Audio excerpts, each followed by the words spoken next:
ओम शांति। आज के तारीख हलो 20 डिसेम्बर 2024 प्रातः मुरली। ओम शांति। बाप दादा मधुबन। आजकेर मुरलीते बाबा बोलेছেন मिष्टि बाच्चारा স্মরণে থাকার অভ্যাস করো, তাহলে সর্বদা উৎফুল্ল উদ্ভাসিত থাকবে, বাবার সাহায্য প্রাপ্ত হবে, কখনো মুছড়ে পড়বে না। বলছেন যে স্মরণে থাকার অভ্যাস করো, তাহলে সর্বদা উৎফুল্ল উদ্ভাসিত থাকবে, বাবার সাহায্য প্রাপ্ত হবে, কখনো মুছড়ে পড়বে না। প্রশ্ন, বাচ্চারা তোমাদের এই গডলি স্টুডেন্ট লাইফ কোন নেশাতে অতিবাহিত করতে হবে? বাচ্চারা তোমাদের এই গডলি স্টুডেন্ট লাইফ কোন নেশাতে অতিবাহিত করতে হবে? উত্তর, সর্বদা এই নেশা যেন থাকে যে আমরা এই পড়াশোনার ফলস্বরূপ প্রিন্সেস হব। বা বলছেন যে সর্বদা এই নেশা যেন থাকে যে আমরা এই পড়াশোনার ফলস্বরূপ প্রিন্সেস হব। এই লাইফ হেসে খেলে জ্ঞানের ডান্স করে অতিবাহিত করতে হবে। তো বলছেন যে এই লাইফ আমাদের হেসে খেলে জ্ঞানের ডান্স করে সর্বদা অতিবাহিত করতে হবে। সর্বদা উত্তরাধিকারী, তো বলেছেন যে সর্বদা উত্তরাধিকারী হয়ে ফুল হওয়ার পুরুষার্থ করতে থাকো। এটা হলো প্রিন্সেস তৈরি হওয়ার কলেজ। এখানে পড়তে হবে, আবার পড়াতে হবে, প্রজাও তৈরি করতে হবে, তবে সাজা হতে পারবে। বাবা তো পড়াশোনা করান, ওনার পড়ার আবশ্যকতা নেই। গীত, শৈশবের দিন ভুলে যেও না, बचपन के दिन भुलाना देना, আজ হাসে তো কাল রোলানা দেনা। ওম শান্তি। এই গীত হলো বিশেষভাবে বাচ্চাদের জন্য। যদিও গানটি হলো ফিল্মের, কিন্তু কিছু গান হলো তোমাদের জন্য। ফিল্মের গানগুলো কিন্তু আমাদের কিছু জন্য। যারা সুযোগ্য সুপুত বাচ্চা, তাদের গান শোনার সময় তার অর্থ নিজের মনের মধ্যে নিয়ে আসতে হয়। এর কারণ তোমরা আমার আদরের বাচ্চা হয়েছ যখন বাবার উত্তরাধিকারও স্মরণে থাকবে। বাচ্চাই হনি তো স্মরণ করার পরিশ্রম করতে হবে। বাচ্চাদের স্মরণে থেকে আমরা ভবিষ্যতে বাবার উত্তরাধিকার প্রাপ্ত করব। এটা হলোই রাজযোগ, প্রজাযোগ নয়। আমরা ভবিষ্যতে প্রিন্সেস হব। আমরা ওনার বাচ্চা। এছাড়া যে কোনো মিত্র সম্বন্ধ ইত্যাদি তাদের সকলকে ভোলাতে হয়। এক ব্যতীত দ্বিতীয় কেউ স্মরণে আসে না, দেহও স্মরণে আসবে না। দেহ অভিমানকে ভেঙে দেহি অভিমানী হতে হবে। দেহ অভিমানে থাকলে অনেক রকম সংকল্প বিকল্প উল্টো মত উল্টে ফেলে দেয়। স্মরণ করার প্র্যাকটিস করতে থাকলে তো সর্বক্ষণ উৎফুল্ল প্রফুল্লিত হয়ে যাবে। স্মরণ করতে করতে ভুলে গেলে ফুল স্নান হয়ে যায়। বাচ্চারা সাহসী হলে বাবা সাহায্যকারী হন। বাচ্চাই না হও তবে বাবা কোন ব্যাপারে সাহায্য করবেন? কারণ তাদের মা বাবা আবার রাবণ মায়া, সেজন্য তাদের নিচে নেমে যাওয়ার সাহায্য প্রাপ্ত হবে। তাই এর সম্পূর্ণ জ্ঞান তোমাদের অর্থাৎ বাচ্চাদের উপর তৈরি হয়েছে। শৈশবের দিনগুলো ভুলে যেও না, বাবাকে স্মরণ করতে হবে। স্মরণ না করলে আজ যারা হাসছে কাল আবার কাঁদতে থাকবে। স্মরণ করলে সর্বক্ষণ আনন্দমুখর থাকবে। বাচ্চারা, তোমরা জানো এক গীতা শাস্ত্র আছে যেখানে কিছু কিছু শব্দ সঠিক আছে। লেখা আছে যে যুদ্ধের ময়দানে মরলে তবে স্বর্গে যাবে, কিন্তু এতে হিংসক যুদ্ধের তো কোনো ব্যাপার নেই। বাচ্চারা, তোমাদের বাবার থেকে শক্তি নিয়ে মায়ার উপর বিজয় প্রাপ্ত করতে হবে। তাই অবশ্যই বাবাকে স্মরণ করতে হবে, তবেই তোমরা স্বর্গের মালিক হবে। তারা আবার আসে, বলছেন যে বাবা তারা আবার বসে স্থূল হাতিয়ার ইত্যাদি দেখিয়েছে। জ্ঞান কাটারি জ্ঞান বান শব্দ শুনে তো স্থূল রূপে হাতিয়ার দিয়ে দিয়েছে। বাস্তবে হলো এটা জ্ঞানের কথা। এছাড়া এত হাত ইত্যাদি তো কারোর হয় না। তো এটা হলো যুদ্ধের ময়দান। যোগে থেকে শক্তি নিয়ে বিকারগুলির উপর বিজয় প্রাপ্ত করতে হবে। বাবাকে স্মরণ করার ফলে উত্তরাধিকার স্মরণে আসবে। উত্তরাধিকার বানায়, উত্তরাধিকার বানায়, উত্তরাধিকার নেয়। উত্তরাধিকারী না হলে আবার প্রজা হয়ে যেতে হয়। এটা হলো রাজযোগ, প্রজাযোগ নয়। এই বোঝানো বাবা ব্যতীত আর কারোর পক্ষে সম্ভব নয়। বাবা বলেন আমাকে এই সাধারণ দেহের ব্রহ্মা বাবার আধার নিয়ে আসতে হয়। প্রকৃতির আধার নেওয়া ব্যতীত বাচ্চারা তোমাদেরকে কিভাবে রাজযোগ শেখাবো? আত্মার শরীর, বলছেন যে আত্মা শরীরকে ছেড়ে দিলে তখন কোনো বার্তা লাভ হতে পারে না। আবার যখন শরীর ধারণ করবে, বাচ্চা একটু বড় হলে তখন বেরিয়ে আসে আর বুদ্ধি খোলে। ছোট বাচ্চারা তো পবিত্রই হয়, ওদের মধ্যে বিকার থাকে না। সন্ন্যাসীরা সিঁড়ি দিয়ে উপরে ওঠে আবার নিচে নামতে থাকে, নিজেদের জীবনকে বুঝতে পারে। বাচ্চারা তো হয়ই পবিত্র, সেই জন্য বাচ্চা আর মহাত্মা এক সমান মহিমা করা হয়। তো বাচ্চারা, তোমরা জানো যে এই শরীর ছেড়ে আমরা প্রিন্সেস হব। আমরা শরীর ছেড়ে সত্যযুগে আমরা প্রিন্সেস হব। পূর্বেও আমরা হয়েছিলাম, এখন আবার হব, এরকম সব ধারণা স্টুডেন্টদের থাকে। এটাও তাদের বুদ্ধিতে আসে। যারা বাচ্চা হবে আর তার উপর বিশ্বস্ত আজ্ঞাকারী হয়ে শ্রীমতে চলবে, না হলে শ্রেষ্ঠ পদ প্রাপ্ত হতে পারে না। টিচার তো পড়া করেই রেখেছে, এমন নয় যে উনি পড়াশোনা করে তারপর পড়ান না। টিচার তো পড়াশোনা করেই রয়েছেন, ওনাকে নলেজফুল বলা হয়। সৃষ্টির আদি মধ্য অন্তর নলেজ আর কেউ জানে না। প্রথমে তো বিশ্বাস থাকা দরকার, উনি হলেন বাবা। হ্যাঁ বাবা, যে প্রথমে তো বিশ্বাস থাকা দরকার, উনি হলেন বাবা। যদি কারোর ভাগ্যে না থাকে তো আবার মনের মধ্যে খিটপিট চলতে থাকে, জানা নেই চলতে পারবে। বাবা বুঝিয়েছেন যখন তোমরা বাবার কোলে আসবে তো এই বিকারের অসুখ আরও প্রকটভাবে বেরিয়ে আসবে। বৈদ্যরা বলে অসুখ বাড়বে, বাবাও বলেন তোমরা বাচ্চা হবে তো দেহ অভিমানের আর কাম ক্রোধ ইত্যাদিতে অসুখ বাড়বে। না হলে পরীক্ষা হবে কিভাবে? তোমাদের কোনো বিভ্রান্তি থাকলে আমাকে জিজ্ঞাসা করো। যখন তোমরা শক্তিশালী হয়ে ওঠো তখন মায়া খুব আছাড় দেয়। তোমরা বক্সিং করতে থাকো, বাচ্চা না হলে তো বক্সিংয়ের কোনো ব্যাপারও নেই। সে তো নিজের সংকল্প বিকল্পতে গোতা খায়, কোনো সাহায্যই পায় না। বাবা বোঝান, মাম্মা বাবা বললে তো বাবার বাচ্চা হতে হয়। আবার সেই হৃদয়ে সুনিশ্চিত হয়ে যায় যে ইনি আমাদের আত্মাদের পিতা। এছাড়া এটা হলো যুদ্ধের ময়দান, এতে ভয় পেতেই নেই যে ঝাড়ে দাঁড়াতে পারবো কি পারবো না। একে দুর্বলতা বলা হয়, এক্ষেত্রে বাঘ হতে হয়।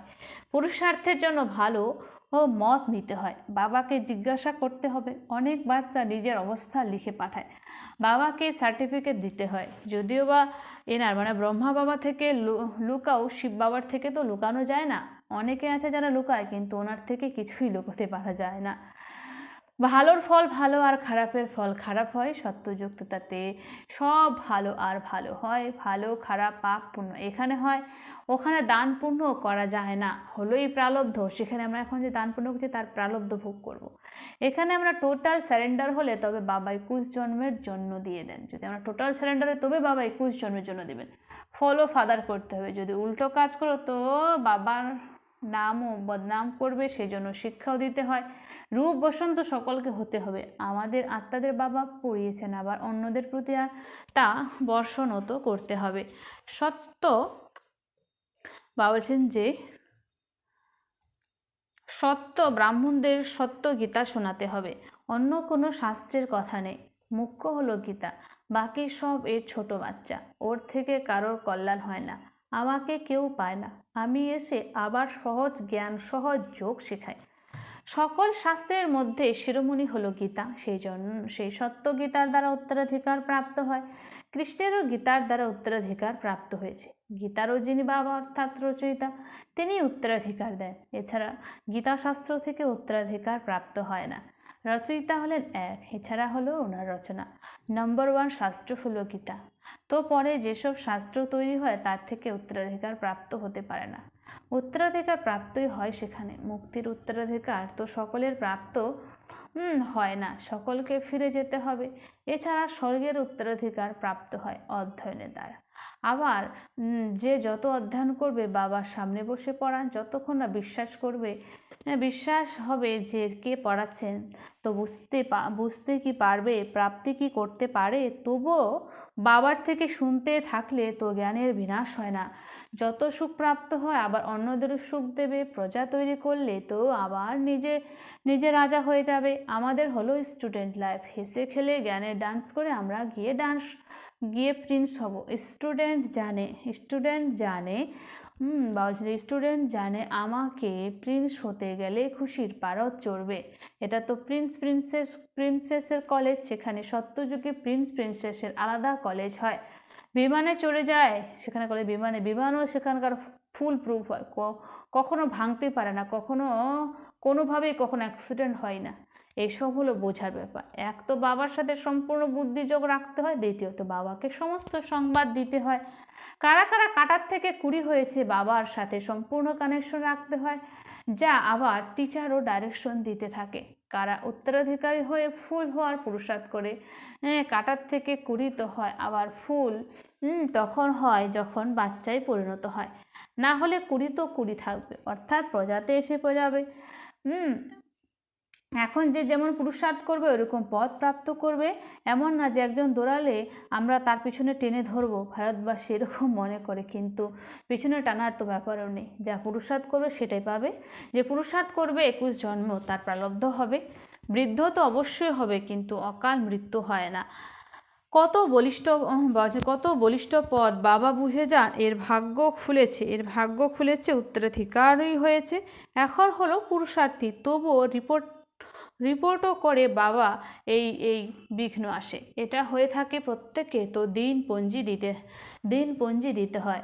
এত পরিশ্রম আর কোনো সৎসঙ্গতে হয় না। বাবা তো ছোট ছোট বাচ্চাদেরও সন্দেশী, মানে পরমধাম সূক্ষ্মলোকের সংবাদ যারা আনেন তৈরি করে দেন লড়াইতে মেসেজ নিয়ে যাওয়ার জন্য, তো কাউকে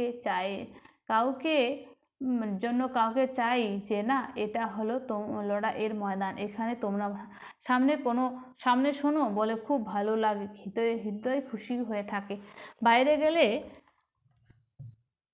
বলছেন যে বাইরে গেলে সারসের সঙ্গ পেলে তবে খুশি উড়ে যায়। সেখানে মায়ার ধুলো আছে, যে সেই জন্য সুপরিপক্ক হতে হয়। বাবা তো কত ভালোবেসে পড়ান, কত ফেসিলিটি সুবিধা দেন। এরকম অনেক আছে যারা ভালো ভালো বলে আবার উধাও হয়ে যায়, দাঁড়াতে সক্ষম হয় এমনের সংখ্যা বিরল। এক্ষেত্রে তো জ্ঞানের নেশা দরকার। মদেরও যেমন নেশা হয়ে থাকে, কেউ দেহুলিয়া করে দিল তো আরও মদ্যপান করলো, নেশা খুব বেশি রকম উঠলেই তো মনে করে আমি হলাম রাজার রাজা। এখানে তোমাদের অর্থাৎ বাচ্চাদের রোজ জ্ঞান অমৃতের পেয়ালা প্রাপ্ত হয়। ধারণ করার জন্য প্রতিদিন পয়েন্ট সেরকম পাওয়া যেতে থাকে, যাতে বুদ্ধির তারা খুলতে থাকে। সেই জন্য মুরলী তো যেমনই করে হোক পড়তে হয়। যেমন গীতা রোজ পাঠ করে যে না, এখানেও তো বলেছেন যে এখানেও রোজ বাবার কাছে পড়াশোনা করতে হয়। জিজ্ঞাসা করা উচিত আমার উন্নতি হচ্ছে না, কি কারণ আছে, এসে বোঝা উচিত। আসবেও সেই যার সম্পূর্ণ বিশ্বাস আছে যে উনি হলেন আমাদের বাবা।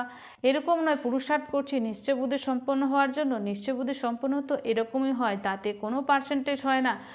বাবা হলেন এক, ওনার থেকে উত্তরাধিকার প্রাপ্ত হয়। এখানে হাজার জন পড়ে তবুও বলে কিভাবে বিশ্বাস করবো, তাদের অপ্রসন্ন বলা হয়। সুপ্রসন্ন তারা যারা বাবাকে চিনেছে আর মেনে নিয়েছে। কোনো রাজা যদি বলে এসে আমার কোলের বাচ্চা হও, তো সে গেলেই সুনিশ্চিত হয়ে যায়। এরকম বলবে না যে বিশ্বাস হলো কিভাবে, এটা হলোই রাজ্য। বাবা তো হলেন স্বর্গের রচয়িতা, তাই স্বর্গের মালিক তৈরি করেন। বিশ্বাস হচ্ছে না তো তোমার ভাগ্যে নেই, আর কেউ কি করতে পারে? তাকে যদি নাই বা মানবে, তবে উপায় হবে কিভাবে? তারা খুঁড়িয়েই চলবে অসীম জগতের বাবার থেকে। ভারতবাসী কল্প স্বর্গের উত্তরাধিকার প্রাপ্ত হয়। দেবতা হলে স্বর্গে থাকে, কলিযুগে তো রাজত্ব, তাই হয় না, উপর রাজত্ব হয় পতিত দুনিয়া। তখন তো তাকে পতিত দুনিয়া পতিত দুনিয়া যখন তাকে পবিত্র দুনিয়া বাবা করবে, তো কে করবে? ভাগ্যে না থাকলে তো আবার বুঝবেও না। এটা তো একদম সোজা বোঝার ব্যাপার। লক্ষ্মীনারায়ণ এই রাজত্বের প্রারব্ধ কখন পেয়েছে? অবশ্যই পূর্বজন্মের কর্মও আছে, তবে প্রারব্ধ লাভ করেছে। লক্ষ্মীনারায়ণ স্বর্গের মালিক ছিল, এখন হলো নরক। তো এরকম শ্রেষ্ঠ কর্ম অথবা রাজ্য একমাত্র বাবা ব্যতীত আর কেউ শেখাতে পারে না। এখন হলো সকলের অন্তিম জন্ম। বাবা রাজযোগ শেখাচ্ছেন, তারপরে কি আর রাজযোগ শেখাবেন? তারপরের পরে কি আর সত্যযুগ আসবে? এখানে তো খুব ভালোভাবে বুঝে যায়, বাইরে গেলে শূন্য হয়ে যায়। যেমন কৌটাতে নুড়ি থেকে যায়, রত্ন চলে যায়। জ্ঞান শুনতে শুনতে বিকারে পড়লে তো শেষ, বুদ্ধি থেকে জ্ঞান রত্নের ঝাড়া মোছা হয়ে যায়। এরকম অনেকে লেখে বাবা পরিশ্রম করতে করতে আজ আবার পড়ে গেছো, তো নিজেকে আর কুলকে কলঙ্কিত লাগিয়েছো, ভাগ্যের সীমারেখা টেনে দিয়েছো। বাড়িতেও যদি বাচ্চারা এরকম কোনো অকর্তব্য করে, তো এরকম বাচ্চা মরণ ভালো। এই তো অসীম জগতের পিতা বলেন কুল কলঙ্কিত হইও না। যদি বিকারের দান দিয়ে আবার ফিরে নাও, তো পথ ভ্রষ্ট হয়ে যাবে। পুরুষার্থ করতে হবে, বিজয় প্রাপ্ত করতে হবে। চোট লাগলে আবার উঠে দাঁড়িয়ে পড়ো। ক্ষণে ক্ষণে চোট খেতে থাকলে তো হ্যাঁ, খেতে থাকলে তো বাইরে গিয়ে বেহুশ, হ্যাঁ বাইরে হেরে হেরে গিয়ে খেতে বাইরে হেরে গিয়ে বেহুশ হয়ে যাবে। তো বাইরে গেলে সেগুলো বেহুশ হয়ে যাবে। বাবা তো অনেক বোঝান, তবে যারা এখানে থাকে মায়া অনেক চতুর, পবিত্রতার পণ করে যদি আবার পতন ঘটে তো চোট বড় জোরে লেগে যায়। খেয়া পার হই পবিত্রতার দ্বারা, জীবনরূপী নইয়া পার হয় পবিত্রতার দ্বারা। পিউরিটি যখন ছিল তখন ভারতের নক্ষত্র উজ্জ্বল ছিল, এখন তো ঘোর অন্ধকার আছে, আর এখন ঘোর অন্ধকার আছে। আচ্ছা মিষ্টি মিষ্টি হারানিধি বাচ্চাদের প্রতি মাতা পিতা বাপ দাদার স্মরণে স্নেহ সুমন আর সুপ্রভাত। আপনাদের পিতা তার আত্মারূপী বাচ্চাদের জানাচ্ছে নমস্কার। আমরা সমস্ত আত্মারূপী বাচ্চারা জানি বাচ্চারা জানে মাতা পিতা বাপ দাদাকে স্নেহ সুমন আর নমস্কার। ধারণার জন্য মুখ্য সার। 1 নম্বর, এই যুদ্ধের ময়দানে মায়াকে ভয় পেতে নেই, পুরুষার্থ করার জন্য বাবার থেকে ভালো মত নিয়ে নিতে হবে। বলছেন যে এই যুদ্ধের ময়দানে মায়াকে ভয় পেতে নেই, পুরুষার্থ করার জন্য বাবার থেকে ভালো মত নিয়ে নিতে হবে। বিশ্বস্ত মানে বাফাদার, অনুগত মানে বিশ্বস্ত মানে বাফাদার, অনুগত মানে ফরমান বারদার হয়ে শ্রীমতী থাকতে হবে। 2 নম্বর, আত্মিক নেশাতে থাকার জন্য অমৃতের পেয়ালা রোজ পান করতে হবে। অমৃতের পেয়ালা রোজ পান করতে হবে, রোজ মুরলি পড়তে হবে ভাগ্যশালী হওয়ার জন্য। বাবার প্রতি যে সংশয় না আসে, বাবার সাথে যেন সংশয় না আসে। বরদান, ব্রহ্মা বাবার সমান জীবন মুক্ত স্থিতির অনুভবকারী কর্মের বন্ধন মুক্তগুলি থেকে মুক্ত হব। ব্রহ্মা বাবার সমান জীবন মুক্ত স্থিতির অনুভবকারী কর্মের বন্ধনগুলি থেকে মুক্ত হব। স্পষ্টীকরণ, ব্রহ্মা বাবা কর্ম করলেও কর্মের বন্ধনে ফেসে যেতেন না। ব্রহ্মা বাবা অনেক কর্ম করতেন কিন্তু কর্মের বন্ধনে ফেসে যেতেন না। সম্পর্ক সম্বন্ধে থেকেও সম্বন্ধের বন্ধনে আবদ্ধ হতেন না। তিনি ধন আর সম্বন্ধের জন্যই রয়েছে যে তিনি ধন আর সাধনের বন্ধন থেকে মুক্ত ছিলেন। দায়িত্ব পালন করে জীবনমুক্ত স্থিতির কি বলছে, দায়িত্ব থেকে জীবনমুক্ত স্থিতি অনুভব করেছেন। এরকম ফলো ফাদার করো, তোমরা অতীতের কোনো হিসেব নিকেশের বন্ধনে আবদ্ধ হবে না। সংস্কার স্বভাব প্রভাব আর জোর করে চাপিয়ে দেওয়ার বন্ধনে আসবে না, তখন বলা হবে কর্মবন্ধন মুক্ত জীবন মুক্ত। স্লোগান, তমগুণী বায়ুমণ্ডলকে নিজের সেফ বা হচ্ছে তমগুণী বায়ুমণ্ডলে নিজেকে সেফ রাখতে হলে সাক্ষী হয়ে খেলা দেখার অভ্যাস করো। বলছে যে তমগুণী বায়ুমণ্ডলে নিজেকে সেফ রাখতে হলে সাক্ষী হয়ে খেলা দেখার অভ্যাস করো। আচ্ছা, ওম শান্তি। ধন্যবাদ বাবা আজকের এই সুন্দর মিষ্টি মুরলির জন্য।